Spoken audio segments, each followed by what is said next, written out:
ஏடும் எழுத்தும் படிக்கவில்லை, என்ன எனக்கே பிடிக்கவில்லை.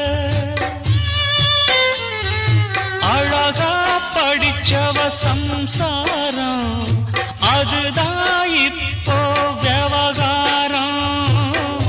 அக்கம் பக்கம் எல்லாருக்கும் ராப்பொழுது நல்லா இருக்கும். இப்போ இந்த ராவம் எனக்கு பகலா சுடுதே. ஏன் நான் தந்தனத்தம் பாட்டு தாளமில்லை, ஏன் துக்கம் எதுவும் கேட்க ஆளுமில்லை. நல்ல வைரக்கல்லு பக்கத்தில உப்பத்தான் சேர்த்து வச்சதங்க சாமி செஞ்ச தப்புத்தான். நான் உப்புத்தான், நான் தந்தனத்தம் பாட்டு தான்.